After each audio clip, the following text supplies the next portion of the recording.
My name is Eric Francis, and this is Planet Waves Video. We've been watching the Copenhagen Climate Change Conference, supposedly one of the most important meetings of world leaders ever, take place just as Mercury and Mars are about to go retrograde. And the entire conference has lasted now for 2 weeks, and it's all built up to a crunch that is taking place just as these planets are stationing.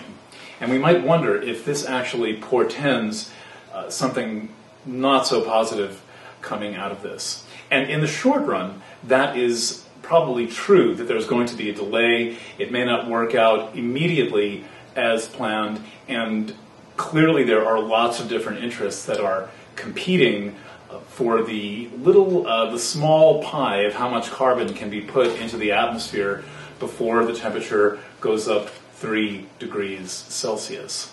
This whole conversation is about whether the temperature on the planet should be allowed to go up 2 degrees Celsius or 3 degrees Celsius. Imagine that. And they're measuring this in gigatons of carbon. That is to say, thousands of tons of carbon put into the atmosphere. Now, this is an important conversation to be having on the brink of Mercury retrograde and Mars retrograde. You would almost think that they hired an astrologer to plan it to go as badly as possible. But there's a much larger backdrop to this, and the backdrop is the Saturn-Pluto square that's taking place now. Pluto, as most of you know, is in Capricorn, and Saturn is in Libra. And when you get Pluto and Saturn lining up in one of their very rare alignments, what you get is a moment when the world can change. The last time we had one of these alignments was in the summer of 2001. It actually lasted a little bit longer through the spring of 2002, but what we had in between the summer of 2001 and the spring of 2002 was the biggest terrorist attack basically in history, followed by beginning the wars in Afghanistan and Iraq. Iraq they don't get around till 2003, but the ball gets rolling. So a lot of what happens when you have a Saturn-Pluto alignment, or any major alignment, depends on who's calling the shots. And in that era we had Dick Cheney and George Bush calling the shots, and a lot of their military friends, and now we have supposedly a different regime 10 years later calling the shots, and at least we went to the meeting this time. Bush did not even sign the Kyoto Protocol. Now at least the president personally went to the meeting and gave a speech about why we should care.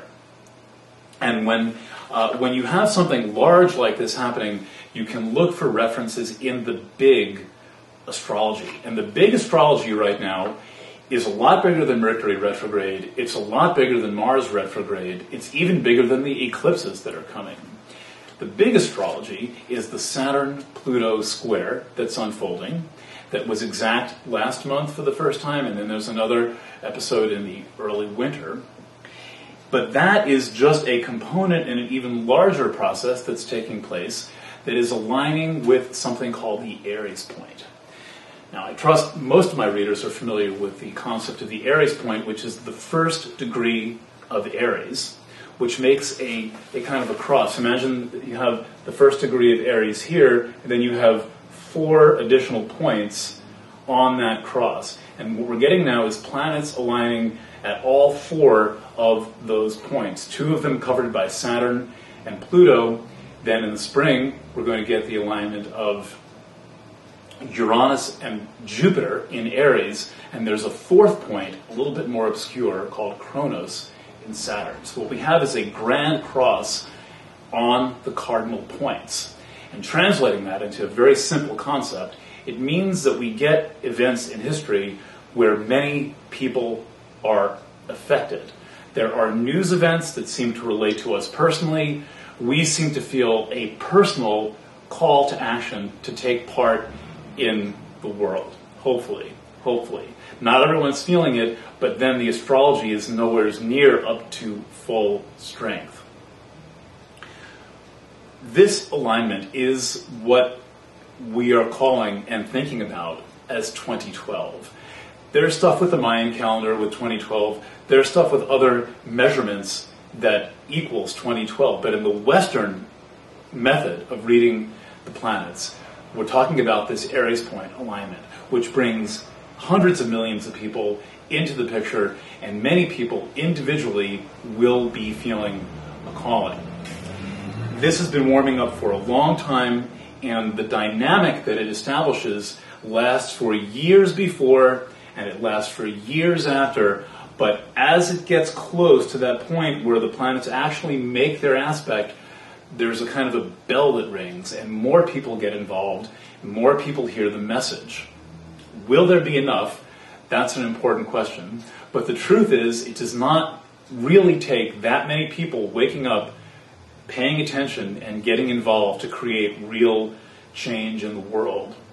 Often it's the perception of people being involved that creates the most change. You don't really need that many people at all. You need to send the message that we are aware. For the first time in world history, we have a technological instrument that can actually inform many millions of people, which is the internet. We can communicate. 20 years ago, we just had to watch a box in the living room. Now we can actually talk to one another, post our own videos, send our own message, and repeat and develop enlightened messages and send them out to the world. So I would say that while the short-term prospects for the conference in Copenhagen are not all that good, it looks like, as I speak today on the last day of the conference, there's not necessarily going to be a final agreement, or for some reason that agreement might become jeopardized or fall apart.